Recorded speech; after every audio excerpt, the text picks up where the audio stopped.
ଓଡ଼ିଆ ଭାଗବତର ରଚୟିତା କିଏ? ଆପଣଙ୍କର ଅପସନ୍ ଗୁଡ଼ିକ ହେଉଛି ଜଗନ୍ନାଥ ଦାସ, ବଳରାମ ଦାସ, ଉପେନ୍ଦ୍ର ଭଞ୍ଜ, ରାମକୃଷ୍ଣ ନନ୍ଦ। ଆପଣଙ୍କର ସମୟ ଆରମ୍ଭ ହେଉଛି ବର୍ତ୍ତମାନ।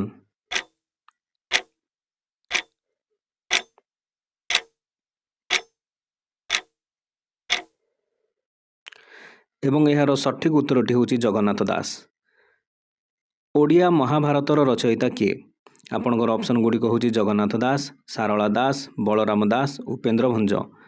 ଆପଣଙ୍କର ସମୟ ଆରମ୍ଭ ହେଉଛି ବର୍ତ୍ତମାନ।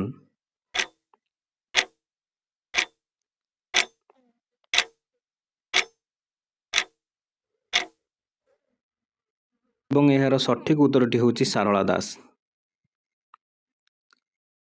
ଆହେ ଦୟାମୟ ବିଶ୍ୱ ବିହାରୀ ପ୍ରାର୍ଥନାଟିକୁ କିଏ ଲେଖିଥିଲେ? ଆପଣଙ୍କର ଅପସନ୍ ଗୁଡ଼ିକ ହେଉଛି ସାରଳା ଦାସ, ଉପେନ୍ଦ୍ର ଭଞ୍ଜ, ରାମକୃଷ୍ଣ ନନ୍ଦ, ବଳରାମ ଦାସ। ଆପଣଙ୍କର ସମୟ ଆରମ୍ଭ ହେଉଛି ବର୍ତ୍ତମାନ।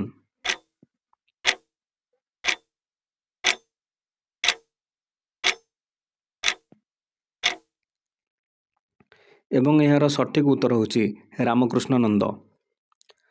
ଓଡ଼ିଆ ସାହିତ୍ୟର ଆଦିକବି କିଏ? ଆପଣଙ୍କର ଅପସନ୍ ଗୁଡ଼ିକ ହେଉଛି ଉପେନ୍ଦ୍ର ଭଞ୍ଜ, ରାମକୃଷ୍ଣ ନନ୍ଦ, ଅଭିମନ୍ୟୁ ସାମନ୍ତ ସିଂହାର, ସାରଳା ଦାସ। ଆପଣଙ୍କର ସମୟ ଆରମ୍ଭ ହେଉଛି ବର୍ତ୍ତମାନ।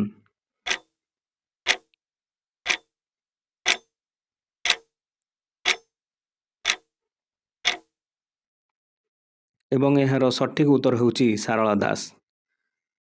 ବିଦଗ୍ଧ ଚିନ୍ତାମଣିର କବି କିଏ?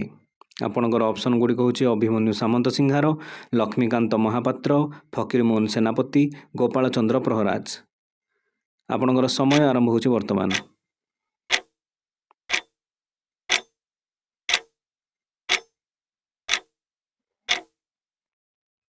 ଏବଂ ଏହାର ସଠିକ୍ ଉତ୍ତର ହେଉଛି ଅଭିମନ୍ୟୁ ସାମନ୍ତ ସିଂହାର।